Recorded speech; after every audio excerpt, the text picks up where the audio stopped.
সৌন্দর্য বনাম প্লাস্টিক, গনগনি নিয়ে নয়া উদ্যোগ গড়বেতার। প্রাকৃতিক পরিবেশে ঢাকা মোহিত করা গনগনিতে জড়িয়ে আছে মহাভারত থেকে স্বাধীনতা সংগ্রামের ইতিহাস। এবার সেই গনগনিতে বাড়ছে প্লাস্টিক দূষণ, চিন্তায় পরিবেশবিদরা। পশ্চিম মেদিনীপুর জেলার গড়বেতা ১ নম্বর ব্লকের গড়বেতা গ্রাম পঞ্চায়েতের ছোট্ট এক গ্রাম গনগনি। কলকাতা থেকে মাত্র কয়েক ঘন্টা দূরত্বে পশ্চিম মেদিনীপুর জেলায় শিলাবতী নদীর ধারে অবস্থিত এই জায়গাটিকে বাংলার গ্র্যান্ড ক্যানিয়ন বলা হয়। যদি উঁচু নিচু ভূমিডুবার জঙ্গল আপনার পছন্দের হয় তাহলে দারুণ লাগবে গনগনি।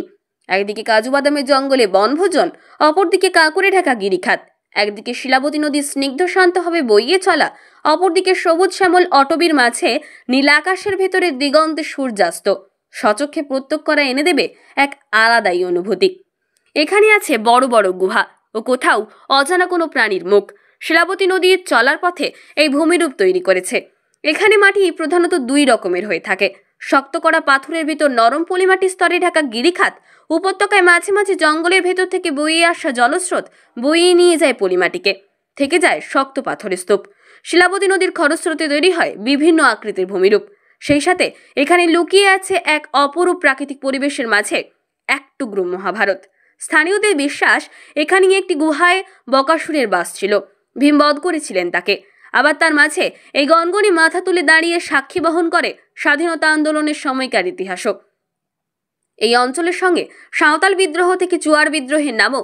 যারা ইতিহাস ঘাঁটতে ভালোবাসেন তাদের গনগনি নিয়ে ইতিহাস চর্চা যে বেশ লাগবে সে কথা বলার অপেক্ষা রাখে না।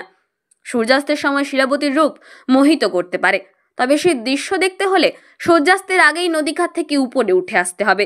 তবে শীতকালে এখানে বহু মানুষ পিকনিক করতে আসেন। পিকনিকের পর খাওয়া দাওয়ার প্লেট থেকে আবর্জনা সবই নদীঘাটে ফেলে দেন অনেকে। এতে জায়গাটির গরিমা কিছুটা হলেও নষ্ট হচ্ছে। বর্তমানে গনগনিতে রাজ্য সরকারের উদ্যোগে তৈরি হয়েছে কৃত্রিম ফুলের পার্ক, ওয়াচ টাওয়ার গড়ে উঠেছে, ইটকাট পাথরের জঙ্গল। তাতে পরিবেশের ক্ষতি হচ্ছে বলে দাবি পরিবেশ প্রেমীদের। এইসব কিছুর পরেও আমেরিকার গ্র্যান্ড ক্যানিয়নের ন্যানো ভার্সন বাংলার গ্র্যান্ড ক্যানিয়ন। গনগনি ধীরে ধীরে বাঙালির হৃদয়ে যে জায়গা করে নিচ্ছে সে কথা বলার অপেক্ষা রাখে না। নমস্কার, সংবাদ পাঠে আমি অরিত্রী মণ্ডল।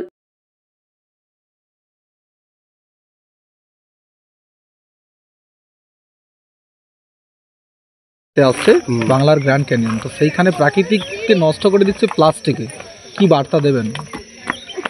দেখুন, এই সংকটটা শুধু এখানকার গনগনির একার সংকট নয়, এটা সারা পৃথিবীব্যাপী সংকট। সমুদ্রের সংকট, নদীর সংকট, সব জায়গায় চূড়ান্ত দূষণ। আমরা সিনিয়র সিটিজেন, 65 বছর বয়স আমার, আমরা যেরকমভাবে ভাববো 18-20 বছরের ছেলেমেয়েরা ওই রকমভাবে ভাববে না। এখানে কম বয়সীদেরই ভিড়। আমাদের পক্ষে যথেষ্ট কষ্ট হলো এখানে নামবে, কিন্তু প্রচুর আজে বাজে প্লাস্টিক বটল অনেকগুলোই দেখেছি। প্রচুর সচেতনতা দরকার এখানকার পঞ্চায়েত থেকে, এখানকার প্রশাসন থেকে।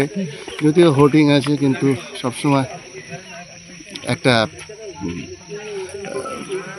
সংযম তো দরকার, এবং সেটার জন্য একটু শিক্ষাও দরকার। প্রশাসনিক গাফিলতি হচ্ছে, প্রশাসনিক গাফিলতি মানে প্রশাসনিক গাফিলতি তো বলবই, কারণ এর ভেতরে আমরা যেভাবে নেমে গেলাম, ওপর থেকে আটকানোর কোনো কেউ ছিল না। আমাদের পক্ষে এটা যথেষ্ট রিস্কি। অনেক জায়গায় যেখানে আমাদের আসা উচিত নয়, এতখানি রিস্কি, যেখানে ছোট ছোট ছেলেমেয়েরা আসতে পারে বা কম বয়সীরা আসতে পারে, সেই সচেতনতাটা প্রশাসনের নেই। আরও সচেতন থাকা দরকার। আর দূষণের ব্যাপারে আর কি বলবো নতুন করে, আমরা কলকাতা থেকে আসছি, দূষণ তো সর্বত্র। হ্যাঁ, তবে এখানে এয়ার কোয়ালিটি অনেক ভালো, একটু প্রাণ ভরে নিঃশ্বাস নিতে পারছি। কলকাতাতে তো পারি না। তো গনগনির একটু প্রচারও দরকার, গনগনির প্রশাসনিক প্রচার দরকার, পঞ্চায়েতের প্রচার দরকার, একই সাথে শিক্ষারও দরকার। আর কি বলবো? আপনার নাম? আমার নাম সন্দীপ ব্যানার্জি।